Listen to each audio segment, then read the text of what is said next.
So తను రకరకాలు చెప్తున్నప్పుడు నేనేం చేయగలను?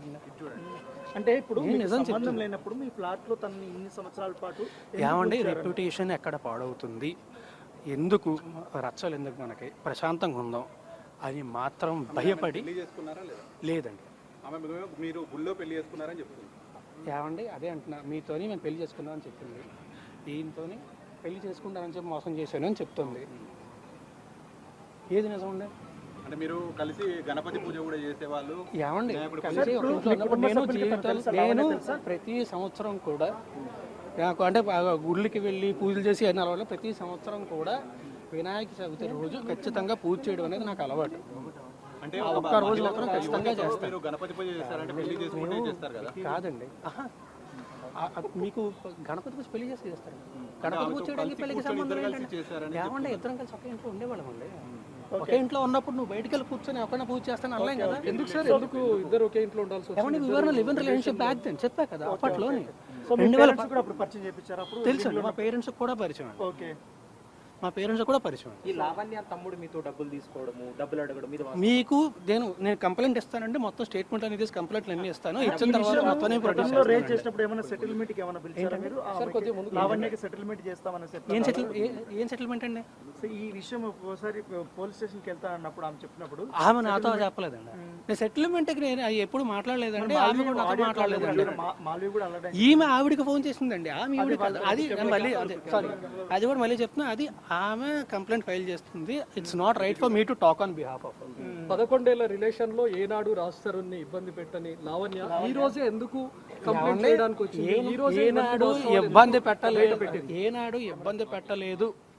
సరే, ఏనాడు ఫిర్యాదు చేయని లావణ్య 11 ఏళ్ల తర్వాత ఈ రోజు ఎందుకు పోలీసులను ఆశ్రయించాల్సి వచ్చింది? రాస్తారుని గురించి ఎన్నో విషయాలు ఎందుకు బయట పెట్టాల్సి వచ్చింది? ఎందుకంటే అండి నాకు తెలిసి నేను వీని కన్సల్టింగ్ లీగలీ బికాజ్ నా చుట్టుపక్కల ఉన్న వాళ్ళందరినీ ఆమె ఫోన్ చేసి ఇబ్బంది పెడుతుందని చెప్పి నేను లీగల్గా కన్సల్ట్ చేస్తున్నానండి. కన్సల్ట్ చేస్తున్న విషయం తనకు తెలిసి ఉంటుంది. నాకంటే ముందే తను స్టెప్ తీసుకుందామని చెప్పి తనకు ఏవండి ఇప్పుడు స్టార్ట్ అయితేనే ఇవన్నీ జరిగాయని తన వర్షన్. ఆమె ఏదన్నా చెప్తుంది, ఏదన్నా చెప్తుంది. చివరిగా మీరు ఎప్పుడు కలిసారు సార్ లావణ్య? ఏళ్ళు కాదండి, మంత్స్ అయిందండి. అప్పటి వరకు మీరు రిలేషన్ ఆమె మస్తాన్ సాయి అబ్బాయితో రిలేషన్షిప్ లో ఉందండి ఇప్పటికీ. నాకు హానెస్ట్గా చెప్తున్నాను, నాకు ఎగ్జాక్ట్ గుర్తులేదు. సంవత్సరంన్నర మీకు చూపించారు. సినిమా హీరో కాకముందు ఆమె మీకు హెల్ప్ చేశారు ఫైనాన్షియల్ గా కాదండి, వాళ్ళ ఫ్రెండ్ ఇంట్లో ఉండనిచ్చింది. ఫేమస్ అయిపోగానే ఆమెను వదిలేసి లేదండి, అది దానికి మధ్యలోని 14 ఏళ్ళు అయింది. నేను చెప్తున్నా కదా, నేను కంప్లైంట్ ఫైల్ చేసి మొత్తం నా స్టేట్మెంట్స్ అన్ని సబ్మిట్ చేస్తా, ప్రాపర్గా కంప్లైంట్ ఫైల్ చేసి నేను కంప్లైంట్ ఏం ఫైల్ చేశాను అది కూడా మీడియా దగ్గరికి వచ్చి అందరికీ చెప్తాను. మీరు ఇప్పుడు ఒక సినిమాకి దాదాపు 2 కోట్ల పైగా తీసుకునే రెమ్యునరేషన్ వరకు నేను సినిమాకి 2 కోట్లు తీసుకుంటే చాలా బాగుంటుంది. కాదు నేను సినిమాకి 2 కోట్లు తీసుకుంటే నిజంగా చాలా బాగుంటుంది. నేను ఇప్పుడు వదిలేదండి. ఆవిడ డ్రగ్స్ ఇవన్నీ అలవాటు పడినప్పుడు నేను అప్పుడే మాకు అసలు ఏమీ లేదండి. గత 7 ఏళ్ల నుంచి కూడా ఆ తర్వాత ఆవిడ మస్తాన్ అబ్బాయితో రిలేషన్షిప్లో ఉందండి. నేను అప్పుడు ఏంటంటే ఆవిడ సంగతి నాకు తెలుసు. ఆవిడ మీద బ్లాక్మెయిల్ కేసు ఉందండి, ఆవిడ బ్లాక్మెయిల్ కేసు ఉంది. ఈవిడ మస్తాన్ అబ్బాయిని పెళ్లి చేసుకోవాలనుకుంటూ పెట్టిన కేసు ఎఫ్ఐఆర్ నా దగ్గర ఉంది. నేను చూసాను, నేను చాలాసార్లు చెప్పానండి. ఓకే, నేను అన్నిటికంటే ఎక్కువ నాకు అలవాట్లేదు. నేను మామూలుగా ఏంటంటే ఎక్కడ చూస్తే ఫస్ట్ ఏంటంటే భయపడి వెళ్ళిపోతుంది. ఇప్పుడు వాళ్ళు ఇంట్లో లేకపోతే ఎక్కడ నేను ఉన్న దగ్గర చుట్టూ చేస్తున్నప్పుడు వాళ్ళని నేను ఆపలేను కూడా. నేను చాలాసార్లు చెప్పాలి ఏమండి, బాధ్యత గల హీరోగా పోలీసులకి చెప్పాలండి, ఖచ్చితంగా చెప్పాలి.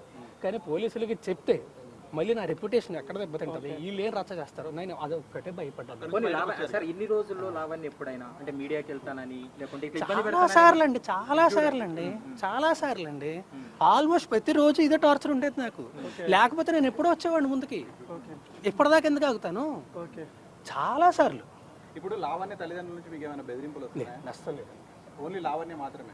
ఆమెతో కూడా ఆమె పెద్ద దగ్గర బ్లాక్ చేసింది. ఆమె నాకు ఫోన్ రావట్లేదండి, నా చుట్టుపక్కల ఉన్న ఫ్రెండ్స్కి వీళ్ళందరికీ ఫోన్లు చేస్తాను.